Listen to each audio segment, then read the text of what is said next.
On the Fringe with Dan RadioStyle. Hope everybody out there's having themselves a great day. Couple points. First off, this dude's a rock star. I'm loving Besant. Besant is just incredible. And we've got some stuff. He did an interview with somebody on, I think, Breitbart.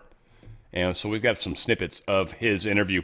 Dude, I mean, again, he's just a rock star. He's good at what he does. He's been doing this a long time. It's funny, I got to see some pictures of him.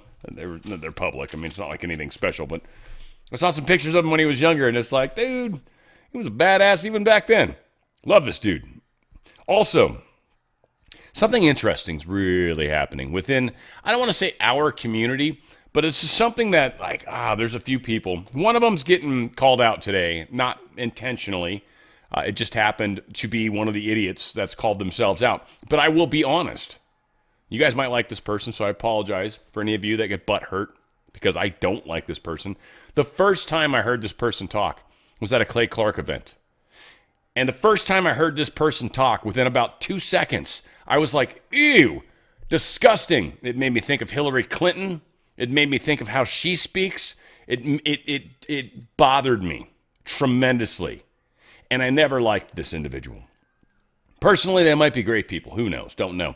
I also know they got involved with one of my affiliates at one point, and I actually kind of stopped promoting them after they got involved. This individual has pretty much ruined everything they've gotten involved with, and I think that's one of the funny things that's happening right now. A lot of people, in this absence of news, we're having this weird pause of news. Maybe it's because of Thanksgiving, which seems really stupid if you think about it for a second. Very American holiday, but for some reason, nothing major's really going on. I mean, there is some stuff, but nothing major going on this week. Like, it's weird. It feels like, to me, the news is kind of like slow down, which is great. It's fantastic. It's giving me some free time, extra time. It's giving me some time to think about some of these things. But we seem to have this moment where a lot of people are outing themselves, are showing their true colors, are lost without any sort of stories to hide behind. And for their need for clicks, which I think is really what a lot of this is, it's addiction to trying to get clicks, trying to get audience, trying to get people to watch you. Personally, that's not my focus. I know a lot of people out there it is. People I've even been close to. That's their whole entire focus, it seems. This is going to be a hard time because they need sensationalism when there isn't any. It's fun to listen to. There's a bunch of people. I don't want to call everybody out. There's only one person that's getting called out today, and that's just because they happened to say something stupid, and it showed up in a few different places. And I'm like, let's talk about this. This is the time to pay attention. I say hold the same stuff against me that I'm claiming everybody should be living by. We have to be very discerning about where we get our information. Now, again, there's people I listen to that I know are going to say outlandish stuff that I literally know there's nothing in their video that's going to be helpful, truthful, even close to truth. And I will say I listen to them because I'm actually kind of curious what crazy stuff's on Real Raw News. One person in particular popped into my head. I actually listened to their video today. Didn't agree with any of it. I don't know if there was maybe 5%. I actually thought was probably somewhat rooted in truth. Literally. I would say 95% of the video I heard was like nonsense. Nonsense. There is so many people that have already been killed, already been arrested, already been whatevered, and it's like, well, how do you still have a show? Because these people keep showing up. Well, it's a clone. Okay, it's fine. Kill the clone too, then. If you're going to kill the actual person, why don't you kill the clone? I still don't get it. I think it's silly. Know a lot of people that talk about this stuff. Gentleman I talk to at the gym sometimes, he's usually very fond of a lot of these stories. Again, no offense to him or anybody. It's just, there's something about it. It's exciting, I guess. I don't know. But it's outlandish. It's all these things that are untouchable, that you can't look into. You just got to trust that they're telling you the truth. It's like, well, how do you know? Well, alleged sources say. I mean, really? I think a lot of us allow ourselves to get off the beaten path a little too far, a little too distant. And because of that, we'll entertain stuff without a lot of evidence. We'll entertain stuff with Well, somebody with credentials said, or we'll entertain stuff that's just entertaining. And again, cool with it. Personally, I think if you're going to broadcast and talk about it, Substack about it, or whatever the shit you do, I think it's important to be honest to your listeners, your viewers, your consumers. Hey, be like, I don't know. This is crazy, blah, blah, blah. Give yourself a little wiggle room. Frankly, it helps you. But at the same time, let your users know that some of this is rooted in God knows what. This is one of the things that we, our side specifically, you guys, you specifically, you and I need to get good at this.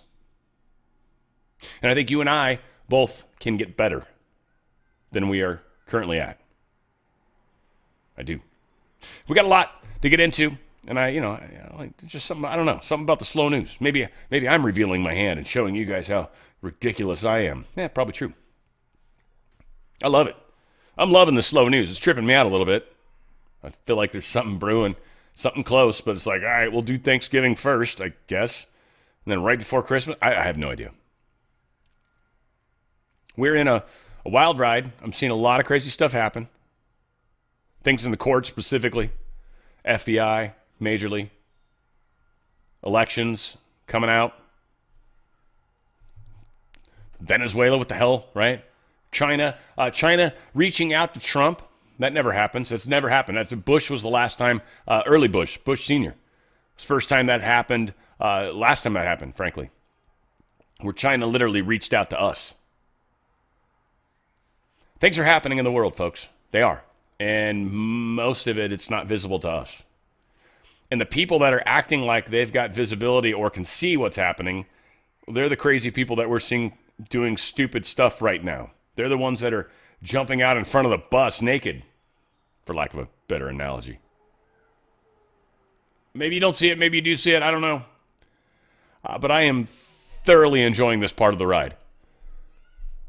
We got some stuff. Like I said, I got best sense sprinkled in all over the place. It was him talking about the elite and how he voted against the elite on more than one occasion, but certainly gave a great example of how he, all right, this is what all the elites are saying. I disagree. This dude's been a shark his whole life. This guy's a rock star. And today, like I said, I'm going to crawl up inside Best Sense ass, apparently, and see if it smells like roses or ferns or must. I don't know. We'll find out. I saw very early that President Trump was going to win in 24. Yeah. And I went and I was telling a lot of Wall Street people that. Yeah. And they just had to go through the whole cycle of everybody who was up on stage in Milwaukee. Many of them great candidates, many of them not so great candidates. And it was, well, what about this one? What about that one? It was, Trump's going to win. You're crazy. There's this, there's that. And the thing that struck me and really convinced me was there's this idea in financial markets, if something goes up on bad news, it's a super stock. Right. Okay, I'll pick on Microsoft. If Microsoft reports bad earnings, the stock goes down, but then keeps going, then everyone realizes that was just a short-term blip, but something's going on in the background, whether it's AI or big transformational change at the company. And I could see that the more the Democrats doubled down on the lawfare on President Trump, whether it was the Mar-a-Lago raid or the nonsense in Atlanta, the district attorney, the city of New York, the attorney general for the state of New York, the more they attacked it, the more his poll numbers went up. Yeah. The more his poll numbers. So he had broken out, and I was just convinced. And convinced for all the right reasons. He absolutely was on the right tracks. Bessent knew what was up. Now, right now, this is a YouGov poll, by the way. YouGov poll. So, economists, even for that matter. Left-leaning, of course. Only 8% say Democrats won the government shutdown battle. Now, the breakdown that's really cool on this is the actual numbers. So 45% said neither side won. Actually, probably would be more in that category, that group. 52% said Republicans won, which means 97% get it. That's huge. 97% more or less understand the shutdown for what it was. Not necessary. Didn't accomplish anything, only hurt people.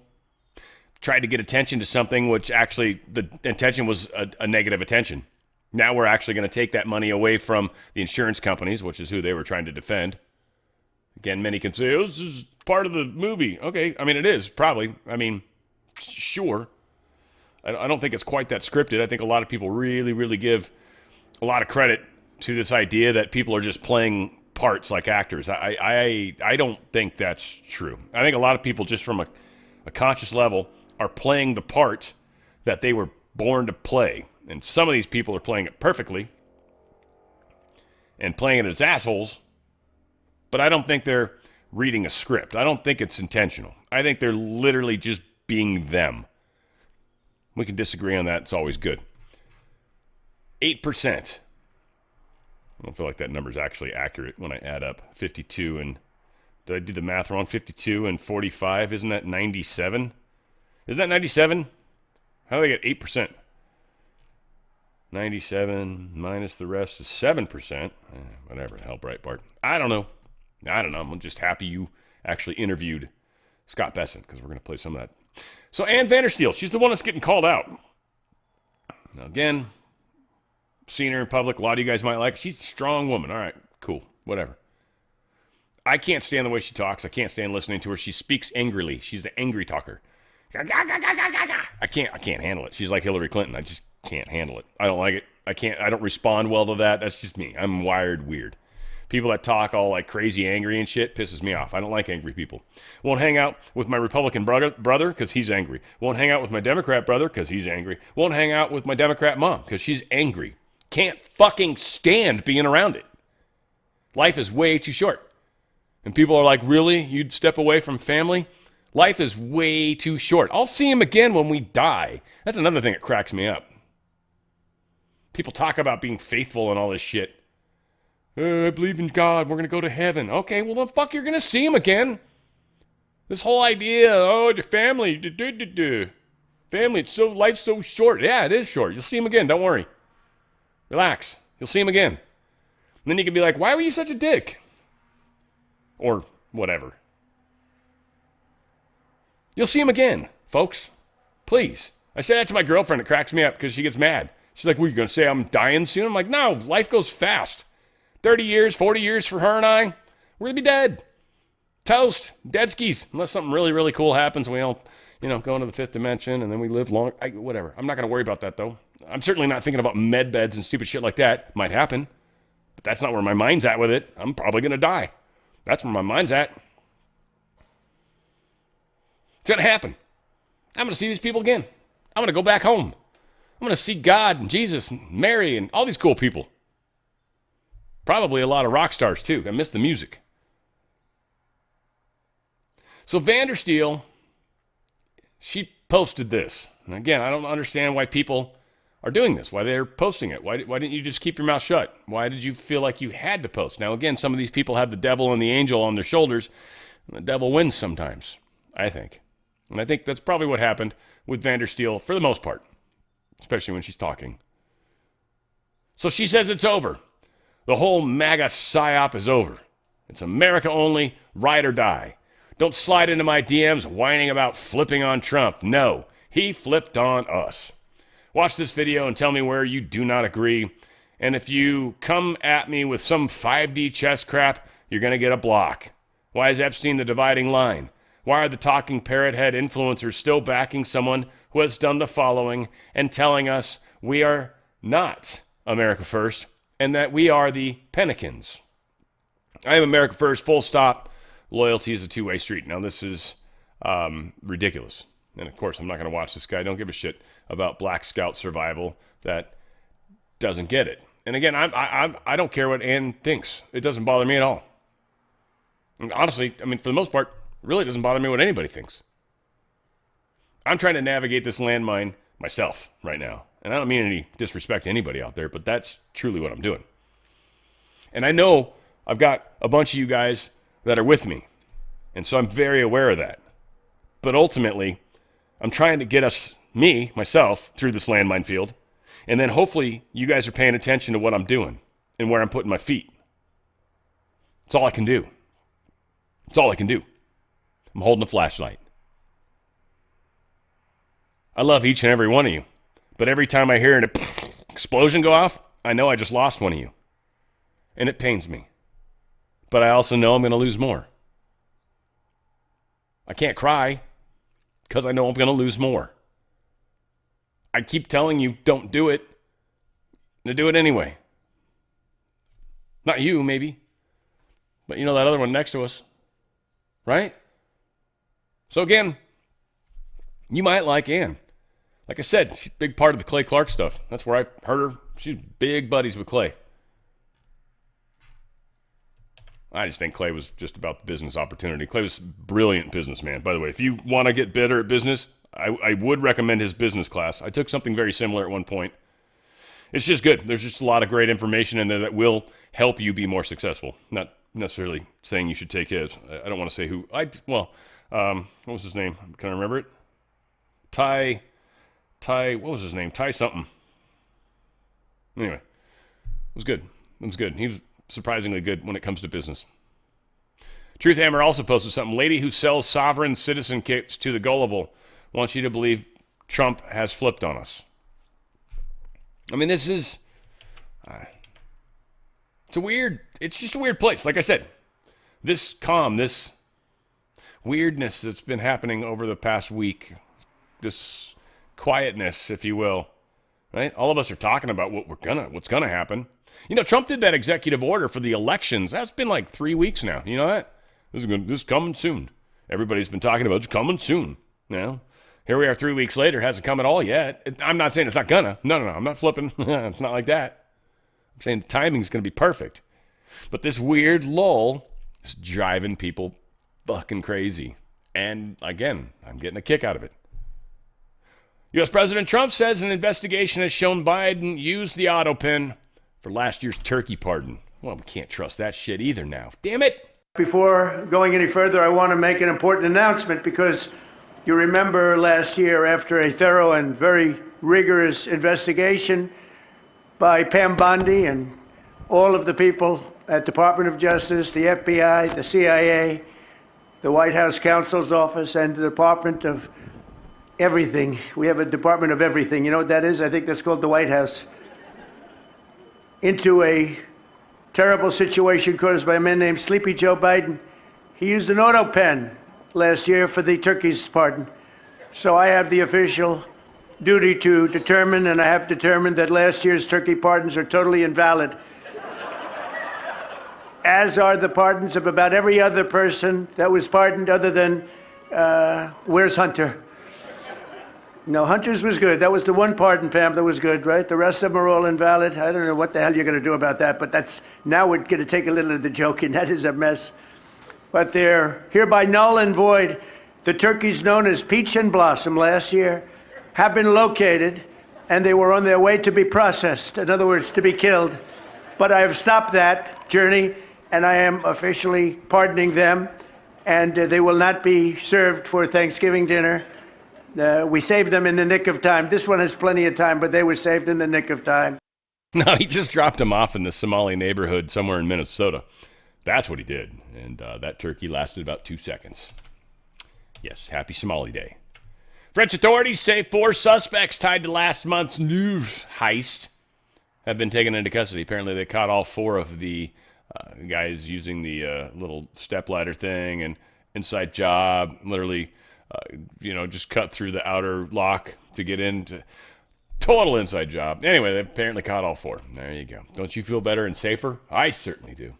FBI is launching a probe into the Democratic lawmakers over video on the illegal orders. We've got Caroline Levitt talking a little bit about this. Let's hear what she has to say. The White House is supportive of the Department of War's investigation into Senator Mark Kelly, and I think what Senator Mark Kelly was actually trying to do was intimidate the 1.3 million active duty service members who are currently serving in our United States Armed Forces with that video that he and his Democrat colleagues put out. Senator Mark Kelly well knows the rules of the military and the respect that one must have for the chain of command, and that all lawful orders are presumed to be legal by our service members. You can't have a functioning military if there is disorder and chaos within the ranks, and that's what these Democrat members were encouraging. It's very clear, and not a single one of them, since they've been pressed by the media, and I'll give you guys credit for that, can point to a single illegal order that this administration has given down, because it does not exist.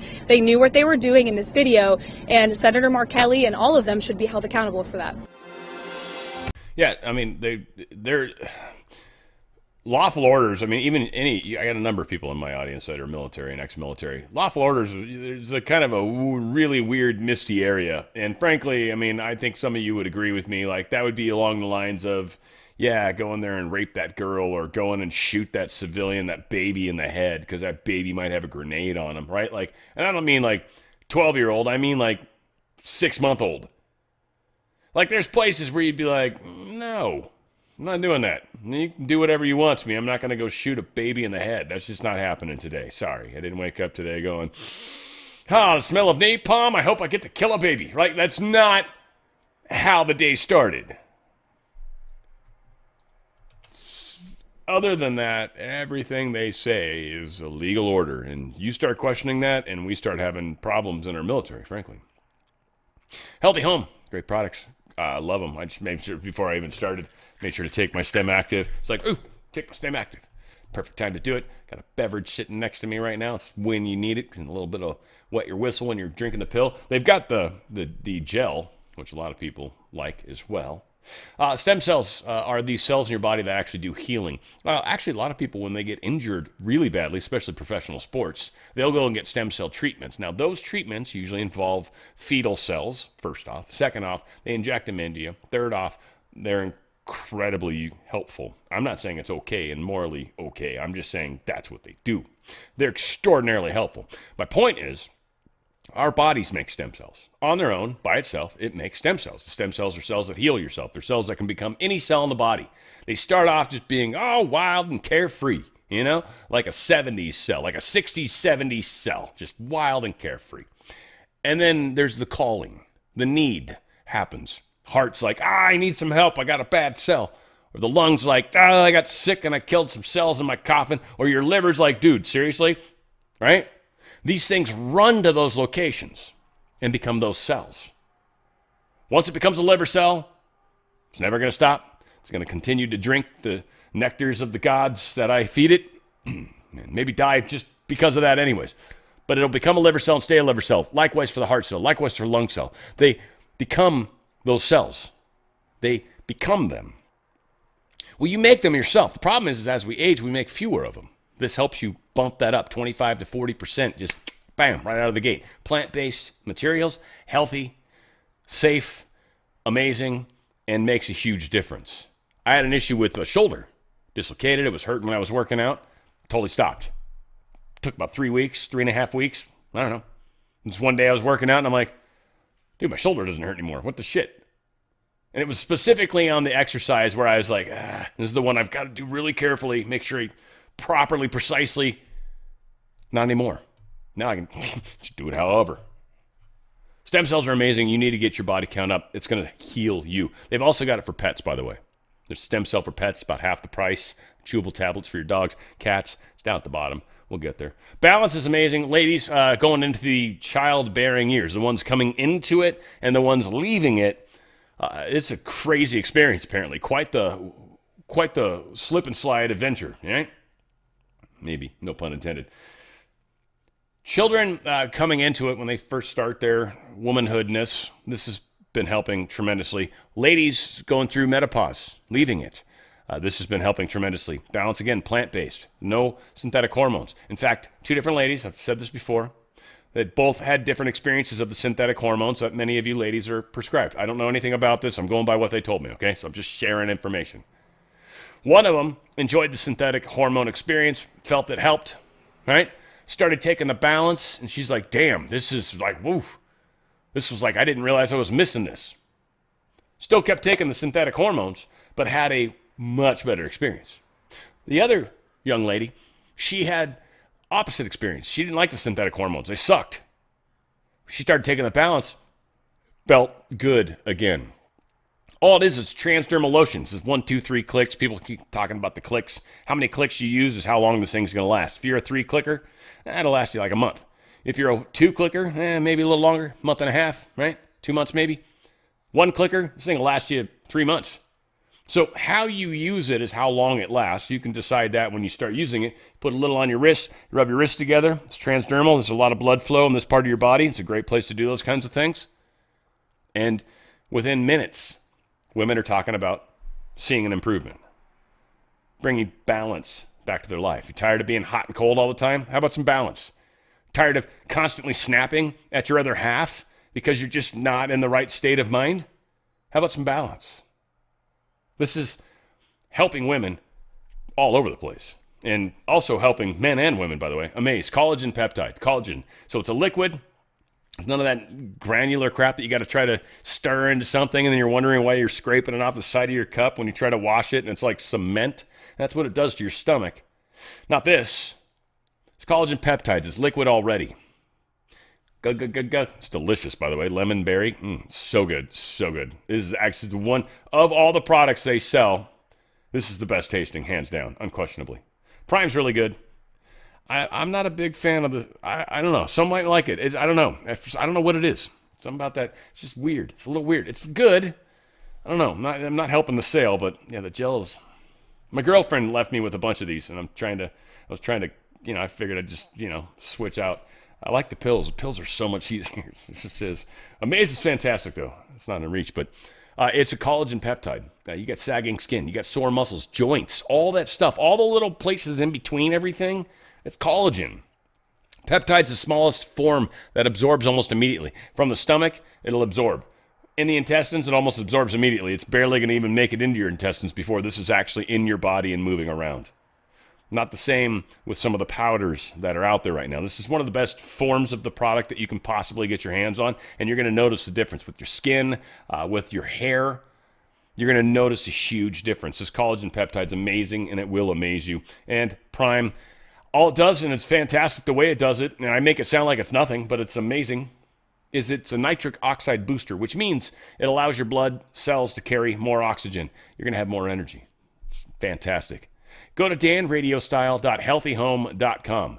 danradiostyle.healthyhome.com. That's danradiostyle.healthyhome.com. Hit the shops. You can join also.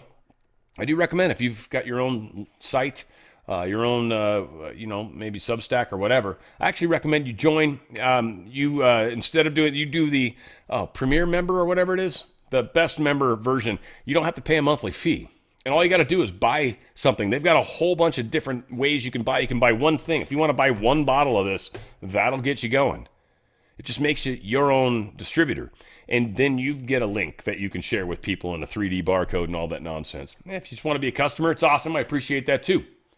But this is a wonderful product, a wonderful company. And for a lot of you guys, it makes a good advertiser even for you. Go to danradiostyle.healthyhome.com. That's danradiostyle.healthyhome.com. Vindman Brothers, they helped impeach Trump, of course. They're now under investigation. Big time, nice. Pentagon General Counsel Earl Matthews alleges that Vindman and his twin brother Alex did not have approval from the U.S. government before seeking to act as paid brokers for American defense firms pursuing contracts with Ukraine after Russia's 2022 full-scale invasion. That's what the Washington Post is telling us.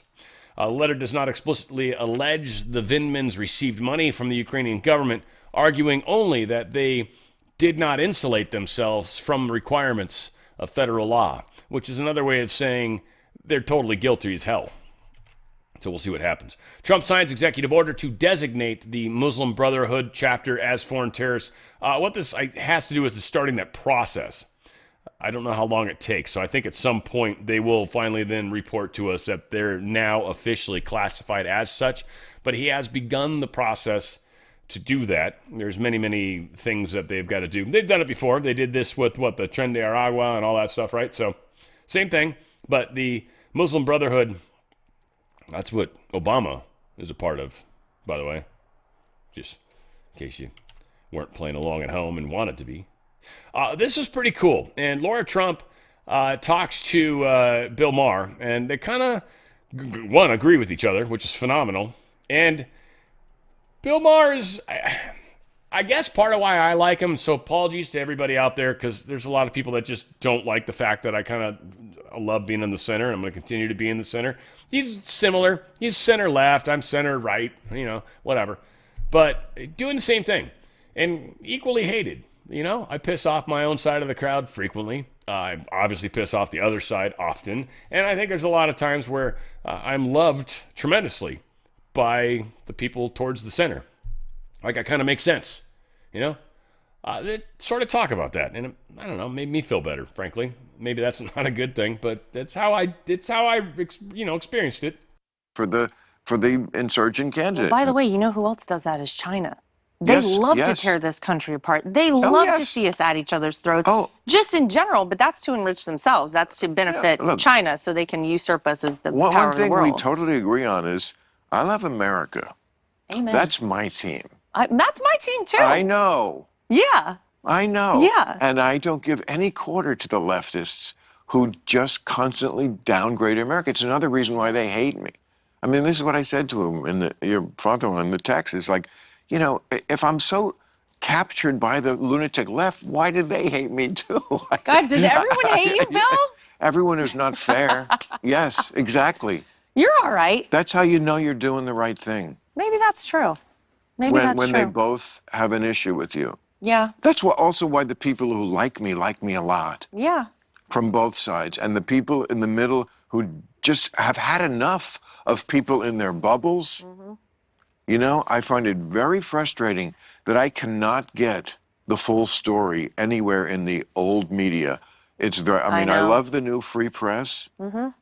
My girl Barry Weiss has started that, and now she runs CBS. Yeah. And, you're seeing a change there that's more fair. Very positive. I mean, I've been very tough on the media and Do you like their biases, and I cry no tears. We're losing NPR and PBS. Yeah, don't cry any tears over that. I don't. No, I think that's probably better. I don't. I don't know why you need the Kennedy Center. Do you like the independent journalists in the press room? What does that mean? That means in your press room? Yeah, in the White House press room. Well, not mine, but maybe one day, Bill, we'll all keep the Trump train running. Everyone would like that. Well, I know you were a very serious contender. You could have run for governor in North Carolina, Senate. right? Senate. I was considering to run for Senate in North Carolina in 22. Or Florida, right? Marco Rubio's seat. So why did you deter? I got to be honest, it was one of the hardest decisions of my life. And it's funny because my father-in-law told me after I decided, our family ultimately moved to Florida instead of North Carolina. We made our home base Florida instead of New York in 2021 when I told you about the mortgage situation. And it was just a better fit for us. So, we weren't going to live in North Carolina. And I said, this is not the time for that. And then Marco's seat came up, and I took it very seriously. I had many conversations with him, and he was incredibly generous with his time and to explain everything to me and encourage me. And my father-in-law is the one who said to me, he was like, you're the only person who could have walked into a Senate seat and the only person to turn it down. And I was like, oh, well, maybe there'll be another chance. Honey, there'll never be another chance. That's it. You're done. And then Marco Rubio's seat came up, and I was like, a lot of people were really, heavily pushing me in that direction. And it would have been amazing. And I've never had a harder decision than that. Or, at the same time, I was in talks with Fox to have a show there. And I ultimately decided because my kids are so young. Yeah. They were at the time 5 and 7. So yeah, anyway, her imitation of Trump is pretty damn good. It was pretty damn good. We got Boasberg. They're literally talking legitimate impeachment. There was discussions about whether or not we're going to get anything. This is such a long article. Whether or not Chief Justice John Roberts is going to do anything. But I wouldn't like count on it, if you will. But this one section really jumped out at me. Congress is not the only entity empowered to act. Under the Judicial Conduct and Disability Act, 28 U.S.C. Section 355, the Judicial Conference of the United States may refer a judge to Congress if it determines that the judge's behavior might warrant impeachment. Chief Justice Roberts, as chair of the Judicial Conference, is responsible for transmitting any such certifications.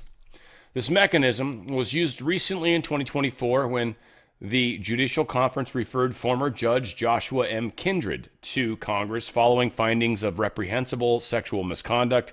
Kindred, appointed by President Trump in 2020, resigned after investigators concluded that he had engaged in improper relationships with a law clerk and created a hostile work environment. Of course, trying to make Trump look bad, but needless to say, it is what it is. The conference has exercised this authority 3 other times during Chief Justice Roberts' tenure. In 2015, it certified that impeachment of Judge Mark E. Fuller was warranted, citing substantial evidence that Fuller had physically abused his wife at least 8 times and had lied under oath about his behavior.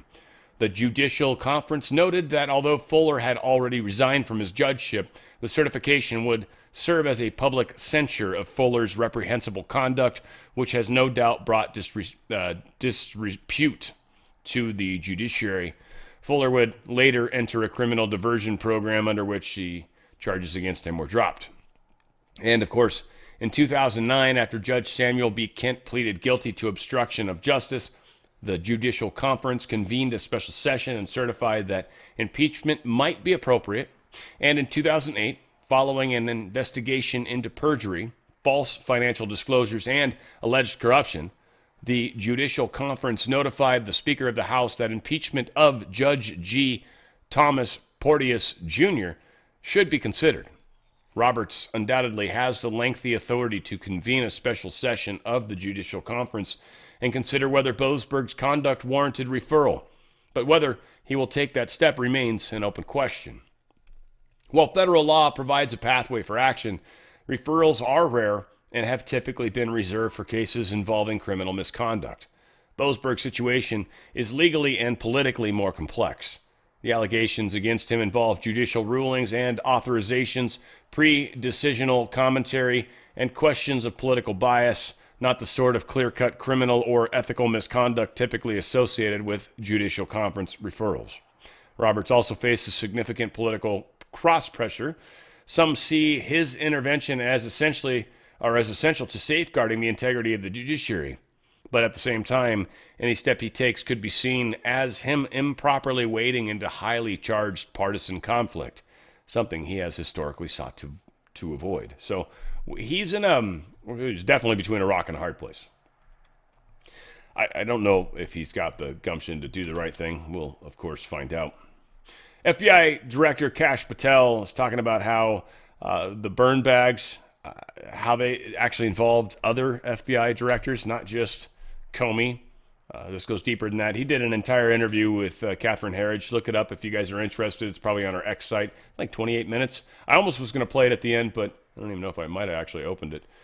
I don't know if we'll have time for it. I doubt it. But all said, here's a little of it where he's talking about this. Let me ask you, when you learned about the discovery of the 5 burn bags here at FBI headquarters, what went through your head? Shock. Unbelievable shock that not just one director and his leadership team, but multiple would have information that's supposed to be secured. Some of it's classified, but I mean secured for purposes of record-keeping purposes to keep up with federal statutory requirements, because that's what we're supposed to be doing. And instead, they were deposited in bags listed for destruction. So that was very disturbing. Just that in and of itself, putting aside whatever was in there. The burn bags were found in room 9582. That's a secure facility. I'm told by former agents that it would have some sort of access system or a key card system. Does FBI leadership have a good idea who put the burn bags in that room? We do.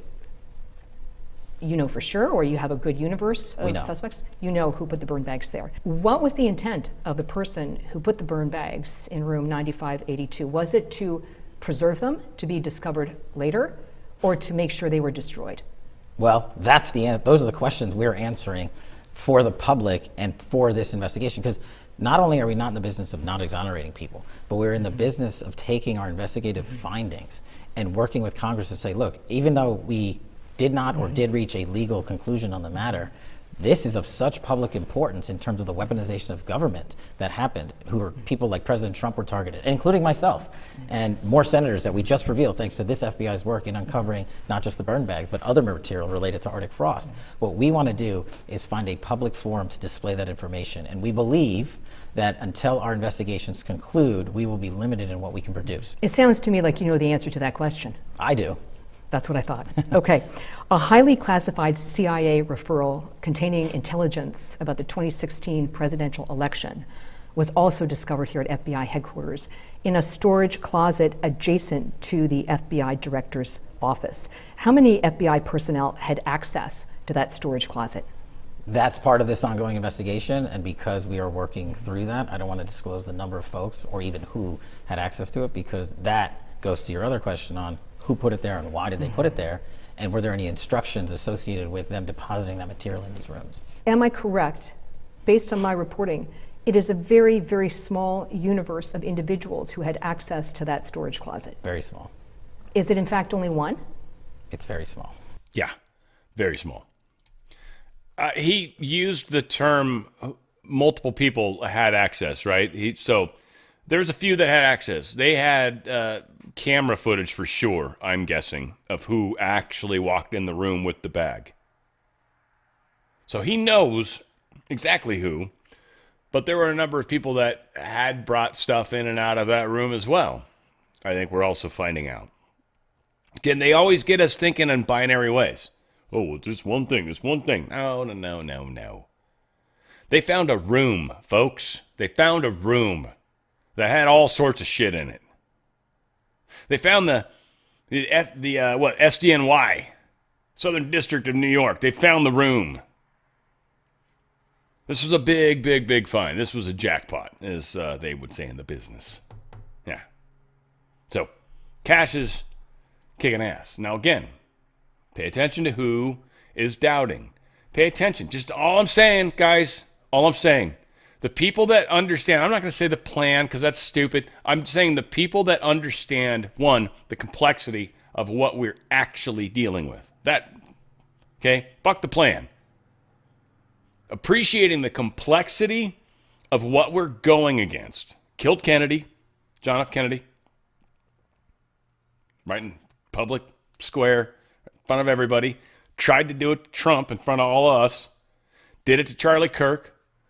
A number of others. Shot Reagan. There's other people. Every 0-year president until, who was it that finally broke that? Was it Bush? Because little Bushy didn't want to die. All of this is coming to the surface. And it's very important to see who doesn't get the bigger picture. Okay? I'm not saying they're good people or bad people. I'm not making a judgment call on their character. What I am saying is, have they consistently, or are they now consistently, not getting it? Seems to be the case. We've got Lindell TV making rounds here. It's kind of nice. They've got Carrie Lake on there about election integrity, and we seriously, there's an expectation that at some point here at the perfect timing, Trump is going to begin the legal proceedings. Watch it happen. He's going to do an executive order, and then it'll get immediately sued. So they're messing with it. They're probably trying to keep the audience very small because they don't want to give people heads up so they can't file super early like they typically do. So this is going to be fun. Election integrity is and will happen for the next election. It will be locked in stone, and then from there we start to go backwards and prove probably why. And what will happen is Trump will do the executive order. The court stuff will start happening. What he'll do is he'll begin the public campaign of letting all the information out that we know. Tulsi Gabbard's going to play a huge role in this. Probably Kash Patel. A lot of stuff is going to come out. And so they're going to build up the public knowledge of this while it works through the courts. It'll be one more justice district, of course, that'll block Trump. It'll get up to an appellate court. I don't know what they're going to do there. They might just let it play, but they'll do it on a accelerated terms. Typically they can get to it within a week. Whatever the case, we'll see. Depends how and where they file. But we will get control of our elections and then find out all of the lies. It's coming. The timings are important. I think for the people that are like, when are people going to go to Gitmo? Folks, I'm going to be honest with you. That ain't happening until after next election. Okay? Seriously, get ready for that. It's going to be over a year before anybody goes to Gitmo. Even Comey and stuff like that, doubtful that he's going straight to Gitmo. They'll probably just put him in jail here in public. They don't need to go crazy. That'll be more for the military stuff. It's going to happen after the election because once they've demonstrated, the public, they've got to build this to the public, folks. They just do. We've got a long way to go as far as that's concerned before Gitmo is even possible. It's just logistics. So there's no way. I'm not trying to be like, oh, they're holding back. No, we're trying to go as fast as we friggin' can. If you guys keep helping, we might speed that up. It's possible. Your ripples make all the difference in the world. Needless to say, whatever. Off on a sidetrack. I'm having fun today. We didn't have a lot of news, so, I'm filling it with time and stuff and thoughts. Yeah, sorry. Needless to say, Carrie Lake talking election integrity. We got to fix this shit. Well, I'm confident with President Trump in the Oval Office and some of the people he's assembled that we will have more secure elections. The question is how secure? That's the big question. It's the most important issue. And I've said it, I got canceled, I got called names. I don't care because if we do not secure our elections and bring about election reform so that one legal vote per legal voter is what we have, and it's on election day, not election month, and there's not all kinds of mail-in ballots with no chain of custody, we're going to lose our country, and then all the things we've done won't matter because we'll lose our country. It's the most important issue. I'm going to continue talking about it. As a matter of fact, maybe over at Voice of America, we'll get some investigative reporters in who want to look at election fraud and election malfeasance across the globe because we know it's not just in America that we have election fraud. Look at what's happened in Venezuela. Look at what happened in Brazil. Look what's happening in other countries where their elections are run like a banana republic. And so I think it's about time the whole world starts digging into who's really behind some of the malfeasance in our elections. And do we, the people of each country, truly get to choose our leaders? That's what it's about. Dude, you're such a Carrie Lake. It's actually her name.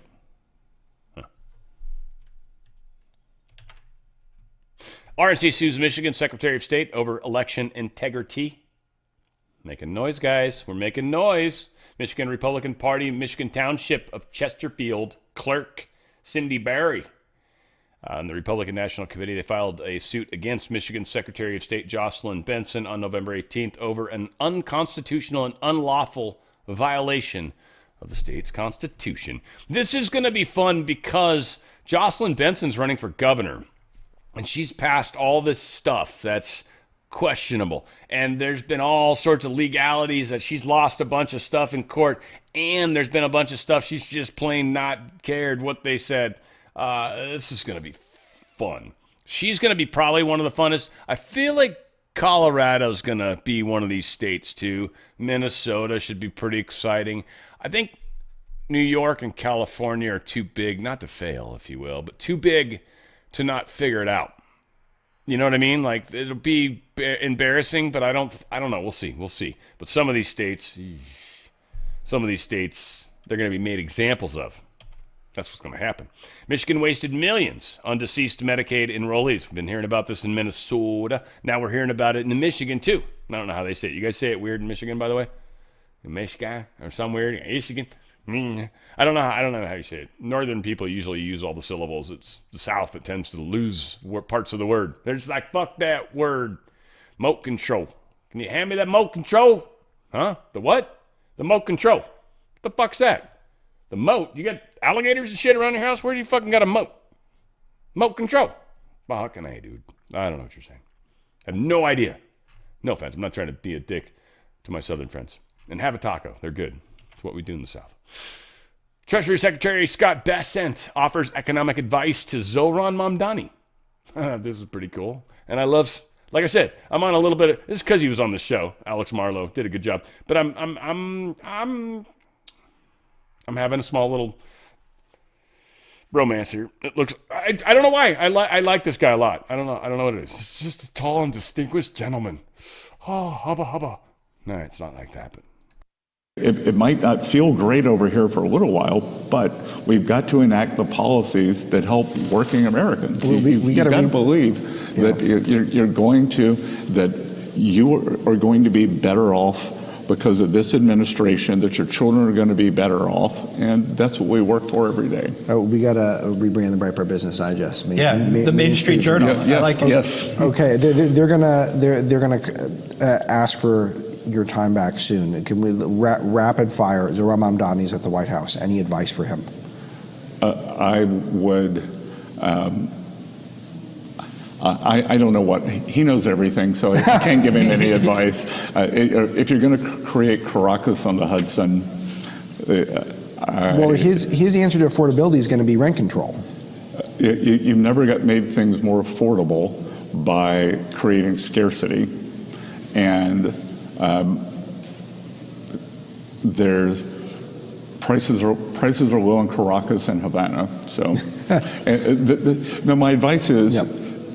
He can't get out of this, but this workers' paradise socialist experiment, if you could show me, I'm an economic historian, not an economist, show me one place it's ever worked. Yeah. Ask a question about Where's, please. Yeah, well, so you've done an amazing job, but it keeps coming up. Oh, yeah, I don't think we care about that. It was a good question, but show me one place where that's actually worked, ever. And again, by the way, I mean, Caracas, what he talks about, will become, after all is said and done, a luscious tourist attraction. Once communism's rid. In all honesty, it's actually a very good investment right now. One of the cheapest places in the world that will be better. Now, granted, how much upkeep and stuff, that gets expensive, but yeah, sometimes having an empty house is worth something as long as you can keep people out of it. Trump's emerging healthcare plan could put GOP leaders in a bind, this stupid article saying, but he's got bipartisan support on this. And every time he passes something bipartisan and it's one of his ideas, the deep state's just having a freaking conniption fit. And I don't know about you, but I'm loving it. Lawmakers on health care ahead of a vote next month. We're negotiating with lawmakers, and I've had personal talks with some Democrats. I can't tell you who they are. I just don't want to do that. It's not fair to them.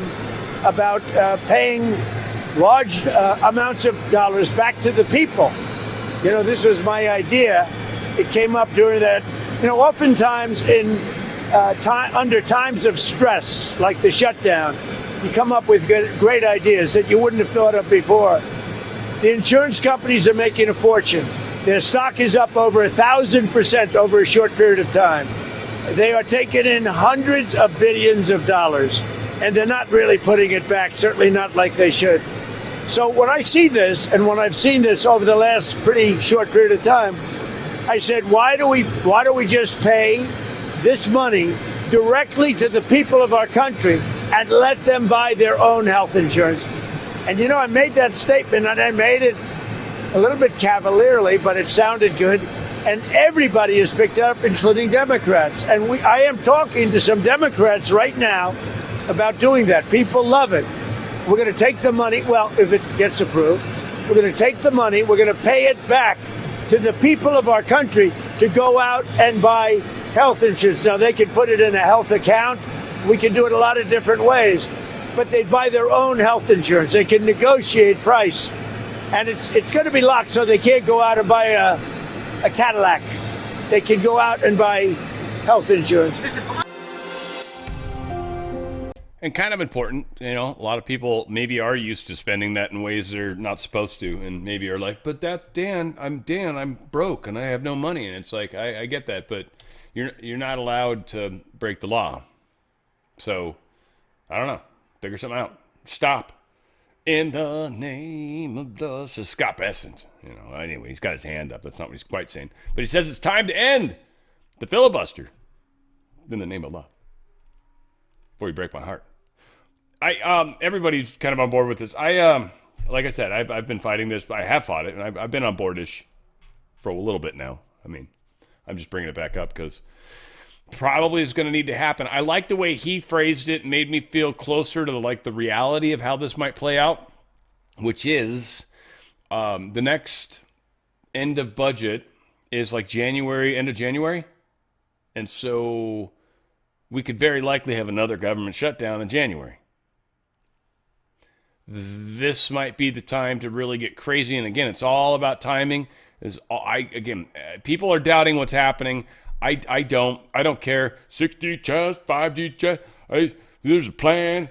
I don't care. I don't really care. I can see it happening. That's it for me. I don't care. People tell me like people that quote Q verbatim. I love it. I love Q, and he's right about a lot of stuff. Future proofs past, but there's also been a bunch of psyop bullshit on there intentionally.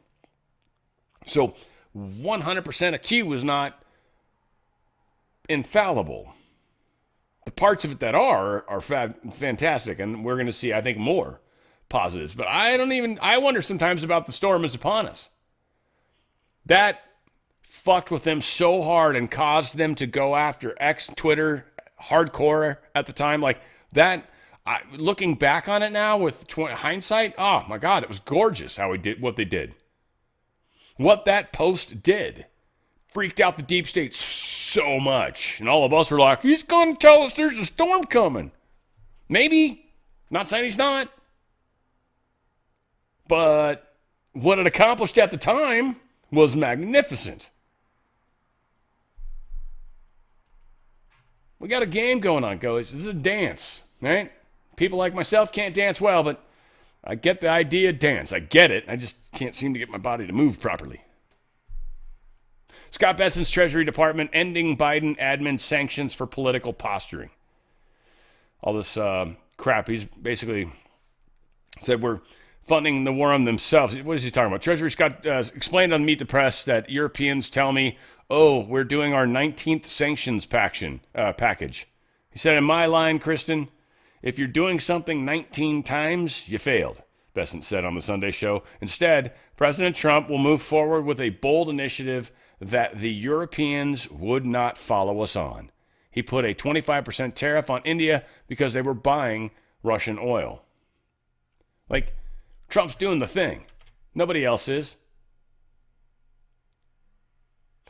Yeah, this is the cool part. Scott Bessent. Again, I got a boner with this guy today. Can't help it. But he's talking about how he basically bet against the elite and was way right.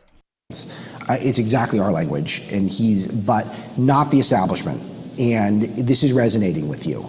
Talk to us about that revelation. Well, a reporter from the Financial Times the other day said, you seem to be the most MAGA Treasury Secretary of all time. Yes. Why do you think that? And I said, look, if you look back over the history of my career, I've made money betting against elite consensus. Right. Whether it was, we've never had a national housing crisis. Sure. Nothing's wrong underneath the hood. Home prices can't go down. Home prices can't go down. And where were the regulators? Where was the Federal Reserve? And same thing, 2012, 2013. Japan can never come out of deflation. And I just met this guy named Abe.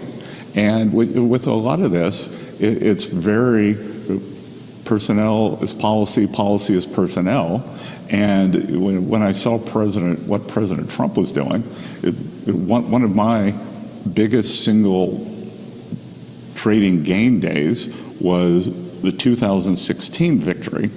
And I don't know if everyone remembers, but the market crashed the night President Trump won. Crashed. Yes, yeah, of course. It was the end of the world. Oh, it was this, it was that. And I'm sitting there, I'm watching John King from CNN in tears, because I still remember, he does the thing where he moves the map around, and he's moving it around, and he goes, Hillary Clinton has no path to the presidency, and the market just went straight down. Unbelievable. So that I bet against the elite consensus of this panic, and because so many people in the investment community were the Hillary supporters that were all gathered in the New York Convention Center for the glass ceiling because she was going to break the Javits glass Center. ceiling. Unbelievable. I think she could do it with her voice. Yeah. A little on the nose with that one. So that I think is that was what started the whole Chubb moment. That was that, because just the fact that he calls out that's that's what it sounds like when she talks, like a crow or a raven, depending on where you're at and things. But yes, holy shizzle my nizzle, I would say. Try that on precise. So Dow Jones is up a little bit today. What do you know, ladies and gentlemen? Gold's up a little bit. Also, it's at 41.25. It's been chilling here for a moment like a villain. 51 for silver and change. Of course, the stock market, the spot price is probably a little different. Crypto, it was down a bit earlier today. Well, now they're just showing, I guess, a new day started for them. But yeah, Bitcoin is at 87. Again, interesting. It was down, I don't know, I think less than 1,000, but it was a little bit worse. But whatever the case is, we got this weird thing going on with crypto right now. Again, not trying to slam on it per se. Well, XRP gained some back, it looked like. Look at that, 219. It was under $2. That's curious. I mean, it was not today, but just, over the last week. It's been crazy. Get out of their system, guys. I'm just saying. I don't want to spend a lot of time on this today. I love this company. This company's going to help. If you got a 401k or an IRA, anything over $10,000, if you get the order in, I'm going to make noise to them. So if I find out you got the order in before November closes, if you got the order started, we'll probably I'll still get you the 1% free silver from me to you. Yeah, I've been talking about it. Because it's like holiday. I don't know. You got like literally like today, tomorrow, Tuesday, Wednesday, and I don't know, Friday maybe, but I doubt it. So that's it. Like you got 2 days to get this ball rolling. If you get the ball rolling, very likely going to get free 1% silver from me to you as a gift. You're going to get up to 10% from my good friends at Goldco. Free silver. Silver's the one that's, it's got a lot of runway. A lot of paper contracts are holding that price down. That price is going to break free again a little bit soon. Get in on it. Get in on it while you can. DRSlikesgold.com. DRSlikesgold.com. Get out of that stupid system. You got a 401k IRA. Get into a precious metals IRA. Tax-free, penalty-free. You move the money sideways. And actual physical metals with your name on it. They're your metals. They're putting it to a trust. If they don't do that, by the way, it's a payout. If they put the metals in your hands, that's a payout. Now, I'm just saying, I'm just going to think this crazy thought. I'm not saying this is what you should do, because that's not necessarily good advice. But like, what if you transferred as much as you could over tax-free and penalty-free, and then, I don't know, down the road, barely, you're like, you know what? Hey, guys, I'd like to get that sent to me. All of it that you managed to get over tax-free and penalty-free, right? Send me all that. They're going to be like, that's a payout. You're going to have to get penalties, which you can be paid financial, and you'll probably have to pay some extra taxes. And, that's an option. You don't want to do that because you got penalties, and then you're going to have to come up with some cash. So that's not necessarily a good idea. But there are ways to get that payout to happen and get that physical metal brought to you. So just keep those things in mind because, again, payout. You're going to get a 401k or an IRA. That's money that the second they bring it to you, you get taxed. If you do it before the age, you're penalized. Period. End of story. That's the point. It's always been that way. That's how the money got there. They can't not do that. Go sideways with it. Get as much as you can. Up to 1% from me to you as a gift. I love you. Well, not up to. 1% for sure. Anything over $10,000, 1% to you from me. I love you. Up to 10%. From Goldco, because that depends on the dollar amount. If anything over 100,000, it's like the 10% up right there, right? Anything under there, it's less than 10%. I don't know, it's ratioed. DRSlikesgold.com. DRSlikesgold.com. Get out of their friggin' system while you can. There's a bubble. It's not going to be pretty when it pops. Get as much of that wealth, the buying power, out of there. Get it out. Get it down. The Boy Scouts are surprised that the Hexeth has deepened separated from them, and it's because they do the DEI stuff. And frankly, I'm not going to be a dick here, but Boy Scouts was always supposed to be Boy Scouts. I feel like it was a weird thing that kind of happened when girls were allowed to come into that, and now boys are trying to get into girl stuff, and that's not okay. Again, I'm not saying it shouldn't be, but like, I don't know. Boys, and to the girls that have become Eagle Scouts and stuff specifically, because I got a buddy that signs off on this. I got some, I talked to him about this shit too. It's not that everybody agrees with me. This is crazy talk, but very much a lot of the girls that have made it through the program, especially the ones that become Eagle Scouts, they're way better for it. You're not going to learn that shit in Girl Scouts selling stupid cookies and the other dumb shit they do. No offense, but it's not even the same thing. It's not even it's night and day different. But there is something about men's sports. There's something like there's a weirdness about when boys are together and they're just boys. They don't have to worry about, because we fucking get stupid when girls come around. That's what it comes down to. We just, pretty girl, boobies, and we can't, we're like a fucking squirrel. Like we can't, we're like a bull when a cow's in heat, right? We just can't deal with it. Or when a bull's in heat. Are they in heat together? I don't know how that works. Maybe it's just when the bull's like, dude, you ever just woke up with, anyway, happens. Some. I hope I covered that story. Yeah, the Scouts are sad. Whatever. I mean, EU courts rule Poland must recognize same-sex marriages from other member states. Oh, that's like that Supreme Court case we had. Poland's I don't know what the fuck's going on with Poland, frankly, personally, because they are all over the map. But certainly Germany's pissed at them right now, which is kind of funny, because it's not, but it is, historically speaking. It's not gone well for you, Poland, to be mad at Germany. But fortunately, they don't have any military because they've given it all over to fucking Ukraine. So, yeah, you can, I don't know, throw hot dogs at them. What does Poland got? I don't even know. I don't even know what they got this Polish sausage, though, right? They got that thing? Isn't that, what else? What else they got? Fucking sling that at least. Throw a bunch of them fuckers and hit them in the, I got hit in the eye, fuck shit. I'd be like, I have glasses, bitch. I can't see out of this side anymore, but still got my eye.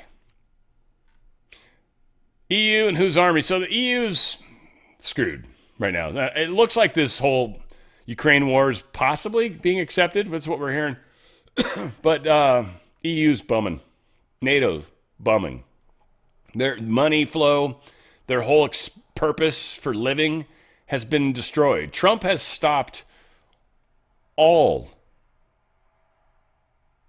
or almost, soon to be, all of the wars on the planet. There's a couple skirmishes right now. We're going to fuck those things up too. And we're going to cause a couple, it seems. Venezuela, maybe. Maybe. I think Maduro's going to fucking check out, though. I really do. I don't know why I'm cussing so much, but I think he's going to. Trump, power to the people. Ukraine accepts key terms we're hearing. We'll see. They're bitching about it. Donald Trump, truth this. Over the past week, my team has made tremendous progress with respect to ending the war between Russia and Ukraine. A war that would never have started if I were president. You guys remember that, right? Last month, 25,000 soldiers died. The original 28-point peace plan, which was drafted by the United States, has been fine-tuned with additional input from both sides, and there are only a few remaining points of disagreement. In the hopes of finalizing this peace plan, I have directed my special envoy, Steve Witkoff, to meet with the President Putin in Moscow, and at the same time, Secretary of the Army Dan Driscoll will be meeting with Ukrainians. That's the military side. Witkoff's like administration side. Dan, raising Cain, that's like a general. That's like, you've been conquered. Fortunately, no real Ukrainians watch my show, but done. So they're sending Raising Cain to meet with Ukrainians. I will be briefed on the progress made, along with Vice President J.D. Vance, Secretary of State Marco Rubio, Secretary of War Pete Hegseth, White House Chief of Staff Susie Wiles. I look forward to hopefully meeting with President Zelensky and its final stages. Thank you for your attention to this important matter, and let's hope that peace can be accomplished as soon as possible. I'm surprised he didn't say, like peace on earth and let it begin with me. Again, you almost kind of have to have an ego to be in the place where Trump's at. So people that are like judging him for that, dude, the guy's in front of millions of people, right? He's made billions of dollars. He's probably going to have a bit of an ego. Probably. Yeah. I'm not a billionaire, so it's hard for me to judge. 6 dead as Russian missiles pummel Kiev. They're not done attacking them. Russia's not holding back. He sent 460 drones and a bunch of missiles, 22 of them apparently. And he's like, yeah, we're going to keep blowing you up. Come on, end this war, bitches. So we'll see. We'll see what he can do on that. Google denies claim that it's reading Gmail to train its AI. Here's the thing. One thing that's kind of cool about, I will say, Google does give you granularity. A lot of you Apple users, I'm not being a dick. I'm not trying to be a dick. This is just hey, differences, okay? Apple locks you down, so you don't really get into the granularity. You don't need to. You kind of can't. Doesn't matter, so you don't ever, right? But when it comes to like people that use Google, people that use any of their app, there's this like you hit the tab and then drop down, there's like security or there's settings or there's this other thing. And you can get into preferences and all sorts of crazy stuff. And you're like, oh, you got shit turned on that I don't want you to have. And they let you turn it off. So Google's saying, hey, we're not reading your Gmails to train AI. And my favorite part, I got this. In a post issued on November 21st, Gmail said that it wanted to, quote, set the record straight on recent misleading reports, end quote. It listed several points saying, quote, we have not changed anyone's settings, end quote. Gmail's, quote, smart features, end quote, have existed for years, and, quote, we do not use your Gmail content to train our Gemini AI model, end quote. Now, here's the thing. This last part might very well be true. But one thing that's interesting, if you guys are any of the people that use these types of devices, if you don't let AI, if you didn't turn it on, I mean, if you turned it on, you're bummed. But if you didn't turn it on, then you're okay.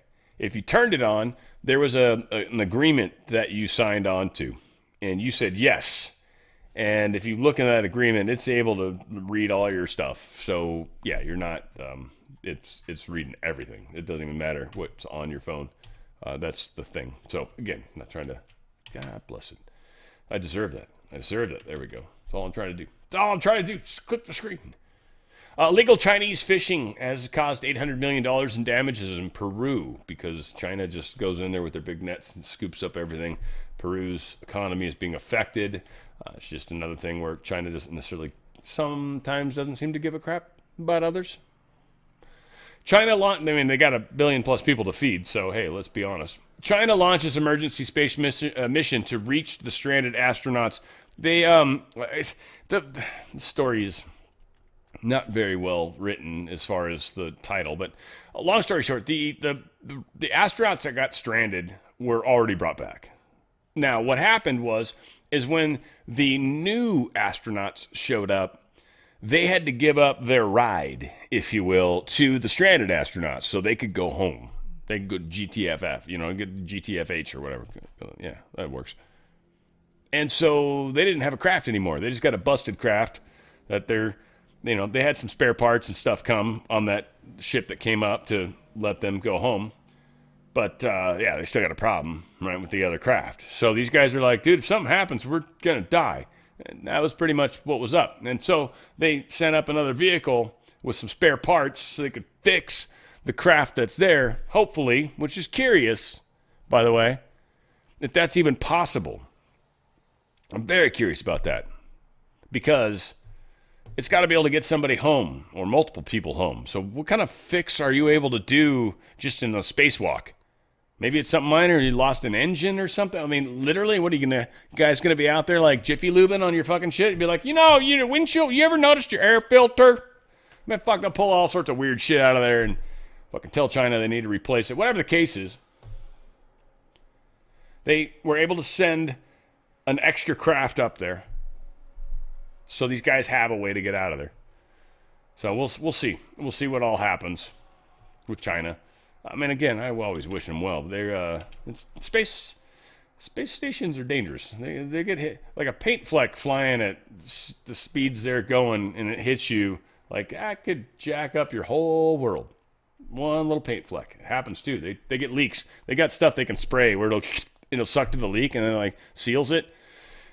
And for the most part, most of that stuff's like almost aluminum foil thick as far as what's saving them from the outside world. So it's not like it's like a Mylar balloon. That's a good way to look at it. You know, it's strong, but it's thin as hell. Trump's starting this whole Genesis mission project. Has to do with the AI.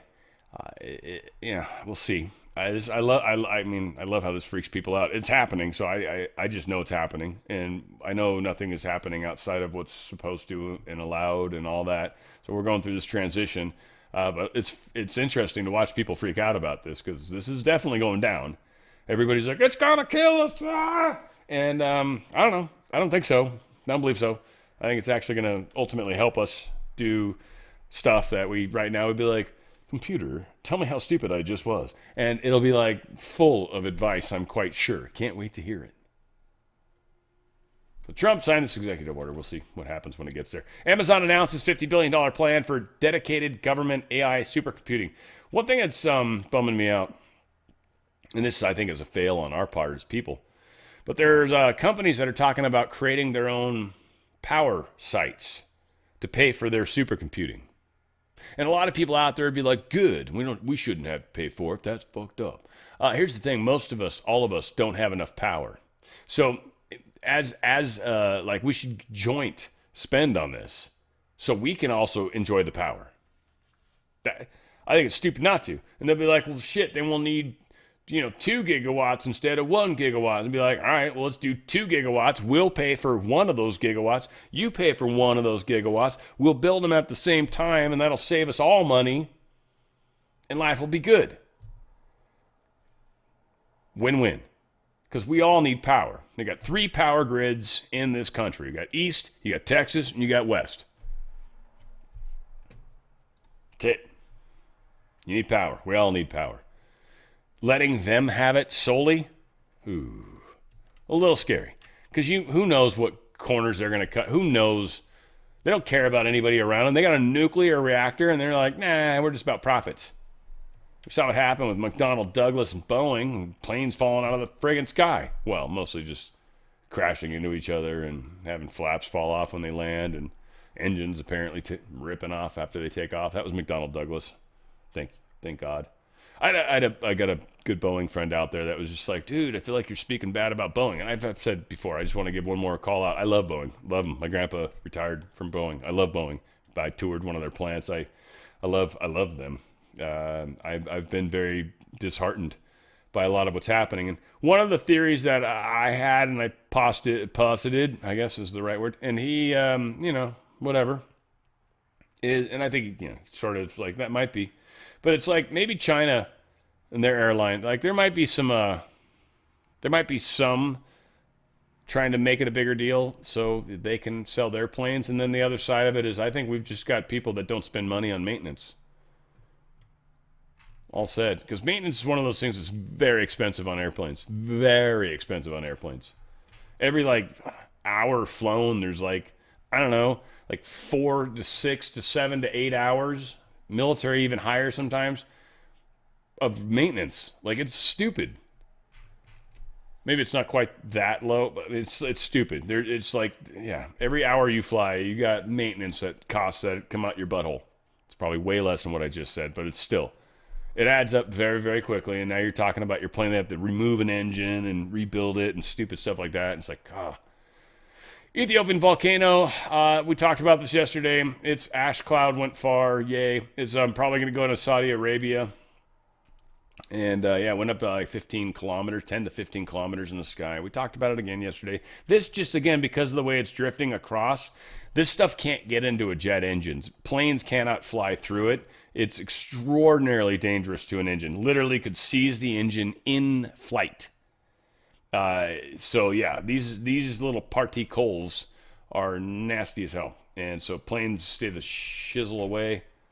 And that's how that works. And we're getting there, guys. We're getting there. Modular reactor tide rising, nano nuclear study, multiple MMRs to generate 1 gigawatt in Texas. This is hopefully for the Texas grid, because you guys are going to be picking up some other stuff. This was a cool example of what I think Trump is looking into on how we can fix the places in the nation that have problems energy-wise. So these little MMRs are little mini reactors, I think, basically, that can just kind of drive in, and set up, and little things pop up, and they can somehow put a garden hose up to your house or something, and all of a sudden now they're generating megawatt of power or something, or many megawatts. So there's something going on. They're looking into it, and my guess is when we get to that point where everything goes dark, or suddenly, because of all the green movements, all the people that keep failing in wintertime, Trump's going to have a way to go out there and save people's lives. See, we got the elections in the bag, guys, and we're going to do the paper count. Trust me, we got this. There's so many things coming up that you guys are just not aware of yet, but they're going to happen. I don't know what's going on with this Campbell soup thing. They hate Campbell soup. They're talking about fake meat, and I'm not saying what they're saying is wrong. Bums me out a little bit because I certainly, am sort of a fan again. But, yeah, we got a weird thing going on. One of the VPs, which, by the way, in a lot of these companies, VPs are like managers. They're everybody. There's like 100 VPs. There's 100 VPs, but then there's like regional VPs, or there's it's a weird hierarchy. VP is not quite the title that many of us maybe ascribe it to. But, there's just whatever. That said, this bums me out. I don't know. Just wanted to play it. Make sure you guys are on the same page. For Campbell's headquarters, based in Camden, New Jersey.